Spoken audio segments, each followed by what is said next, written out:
Таксист болудың өзіндік қызықтары жетерлік. Көлігіңе неше түрлі адам отырады. Түрлі тағдырды көресің. Небір өсек естисің. Өзің өсек айтасың дегендей. Алматы шаһарында күнді түнге ұрып, түнді күнге ұрып таксоват етіп жүрген қара қазақтың бірімін. Жақында мынандай оқиға болды.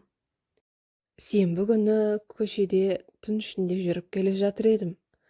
Бір қалтарыстан бір бойжеткен жан ұшыра жүгіріп шығып қол көтерді. Біреуден қашып келе жатқан секілді. Артында аузынан ақ ит кіріп, көк ит шығып, бір жігіт қуып боқтап келеді. Қызға көмек керек екені белгілі болды. Тоқтай қалып, есікті ашып жібердім. Жүгірген бойда ішке отырған қыз: «Аға, құтқара көріңіз, тез кеттік», деді.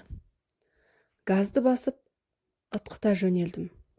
Жігіт боқтаған күйі қалды. Бірнеше көшені айналып өткен соң, әлгі қызға қарап тіл қаттым. Ол болса жылағанын баса алмай солқылдап біраз отырды. «Не болды қарындасым? Жігітіңмен төбелесіп қалдыңдар ма?» Ол ұрып, «Сен қашқан секілдісің ғой», деп оған сұрақ қойдым. «Ой аға, айтпаңыз, төбелессек түк емес қой. Одан да сұрақы. Басқа жігітпен саунада жатқан жерімнен ұстап алды. Енді не істерімді білмеймін». Осыны айтқан қыз тағы жылады.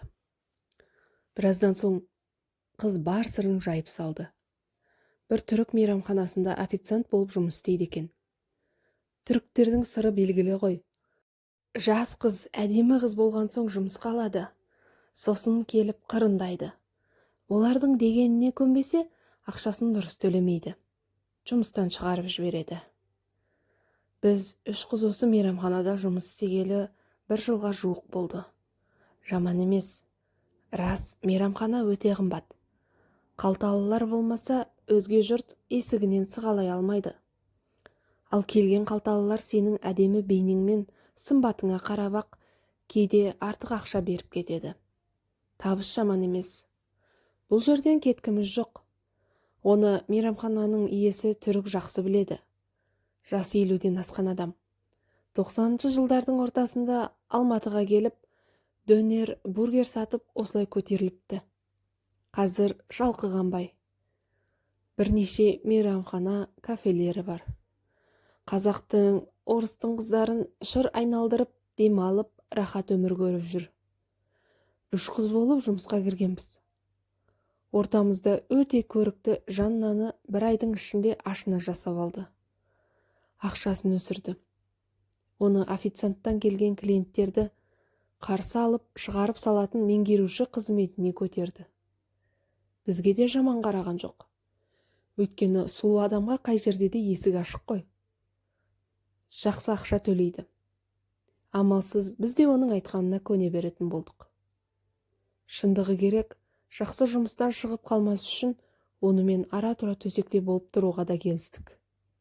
Өйткені 2 күннің бірінде мейрамханаға жұмыс іздеп жүрген қыздар келіп жатады. Егерде біз түрік басшымыздың айтқанына көнбесек, солардың бірін жұмысқа ала салатыны белгілі.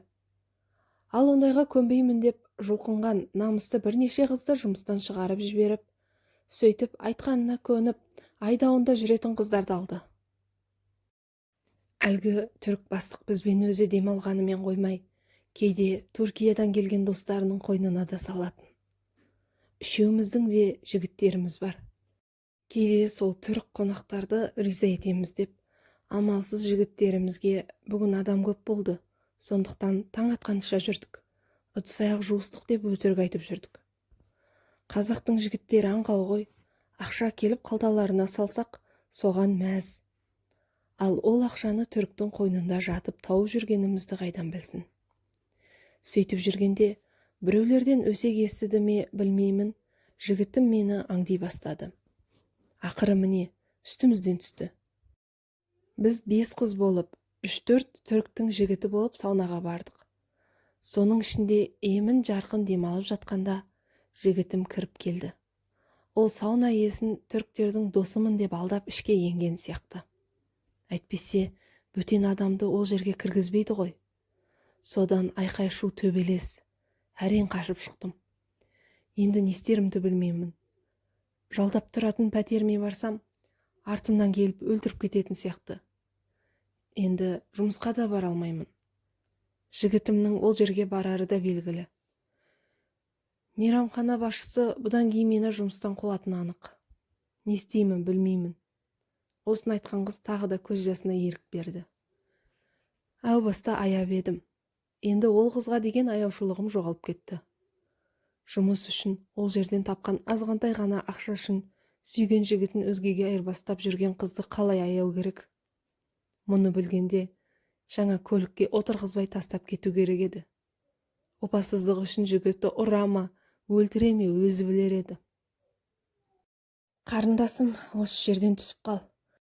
Сүйген жігітін алдап, өзге жігітпен жатып жүрген қызға менің көлігімде орын жоқ. Ең бастысы, өзің қазақ болып тұрып, сүйген жігітің қазақ болып тұрып, азғантай ақша үшін қайдағы бір түріктің қойнына жатып жүрсің. Бұл тек жігітті ғана емес, өз қаныңды қорлау, қазақты қорлау. Сендей сайқал қазақтың жігітіне әйел болып жарытпайды. Көліктен сүйреп түсірмей тұрғанда түсіп қал дедім шыдамай. Өйткені бойымдағы қазақи намыс оянып кеткен еді. Әлгі қыз қателігін түсінді ме, үндемей түсіп қалды. Бұл өткен сенбі күні түнде болған оқиға еді. Қазақтың намысын жерге таптаған қызды осылайша жолдан түсіріп кеттім.